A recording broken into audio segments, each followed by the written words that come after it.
صدر ٹرمپ اور صدر شی جن پنگ کی وفود کی سطح پر ملاقات۔ تمام عالمی بحرانوں کا حل صرف سفارتکاری اور مذاکرات میں ہے۔ اختلافات کے باوجود دونوں ممالک کو باہمی احترام اور پرامن بقائے باہمی کے اصولوں پر چلنا ہوگا۔ عالمی امن اور معاشی ترقی کو برقرار رکھنا دونوں ممالک کی تاریخی ذمہ داری ہے۔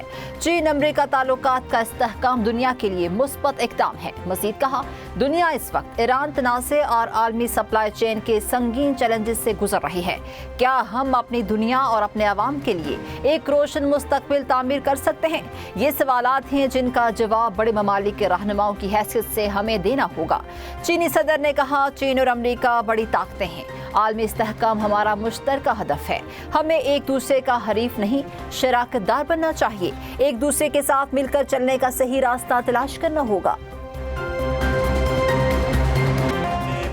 کوشش کی ہے، دیانتداری کے ساتھ کوشش کی ہے کہ آپ ان کی پشپنائی چھوڑ دیں۔ ان کے جو بیسز ہیں وہاں پہ جو ان کی سہولت کاری ہو رہی ہے، جہاں پہ ان کے کیمپس ہیں، ان کو ابینڈن کریں، ان کی پشپنائی نہ کریں، لیکن وہ اس بات پہ آتے نہیں ہیں۔ وہ اس وقت ہندوستان کی پراکسی، وہ ہندوتوا کی جو ہے پراکسی بنے ہوئے ہیں۔ ہندوتوا کی جو ہے جنگ جو ہے ہمارے خلاف کابل لڑ رہا ہے، افغانستان لڑ رہا ہے۔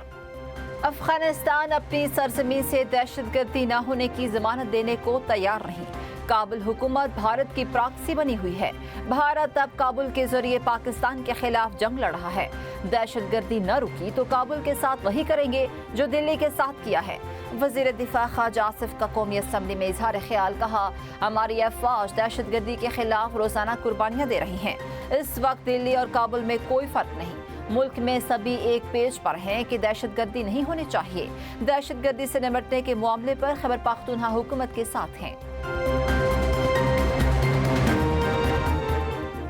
کویت کا خلیج میں ایرانی کشتی پر حملہ، 4 اہلکاروں کو حراست میں لے لیا۔ ایرانی وزیر خارجہ عباس اراغچی کا دعویٰ، کہا، واقعہ اس جزیرے کے قریب پیش آیا جہاں سے امریکہ ایران پر حملہ کرتا تھا۔ اپنے شہریوں کی فوری رہائی کا مطالبہ کرتے ہیں۔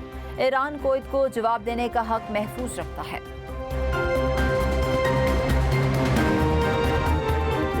نائب وزیر اعظم اسحاق ڈار کا کویتی وزیر خارجہ کے درمیان ٹیلی فونک رابطہ۔ عالمی معیشت پر آبِ ہرمز کی بندش کے وسیع تر اثرات پر تبادلہ خیال۔ کویتی وزیر خارجہ شیخ جرا نے وزیر اعظم، فیلڈ مارشل اور نائب وزیر اعظم کی امن کی کوششوں کو سراہا۔ اسحاق ڈار کا خطے میں امن و استحکام کے لیے تمام کوششوں کو آگے بڑھانے کے لیے پاکستان کے عزم کا آیا تھا۔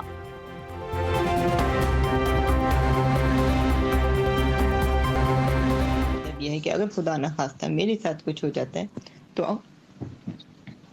اور یہ میسج آپ لوگوں کو ملتا ہے، تو اس کا مطلب یہ ہوگا کہ نیکسٹ آگے سے جو کام سنبھالے گا وہ میرے ہی نمبر سے، آپ سے یہی نمبر میرا ہی ہوگا اور کوئی جینٹس ہوں گے، ٹھیک ہے؟ تو سمجھ لیں میرے فرینڈ ہوں گے اور وہ آگے سے اس کام کو ہینڈل کریں گے اور آگے آپ کو خود سارے معاملات وہ بتا دیں گے جو بھی معاملات ہوئے ہوں گے۔ میرے بعد کام سنبھالنے والا میرا دوست ہوگا۔ منشیات فروش انمول عرف پنکی کی نئی آڈیو سامنے آ گئی۔ ملزمہ نے گرفتاری سے قبل ہی جانشین مقرر کر دیا۔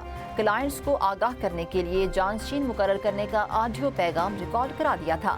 پیغام میں کہا، اگر میرے ساتھ کچھ ہو جاتا ہے تو میرے اسی نمبر سے کام چلتا رہے گا، میرے اسی نمبر سے رابطہ کیا جائے گا۔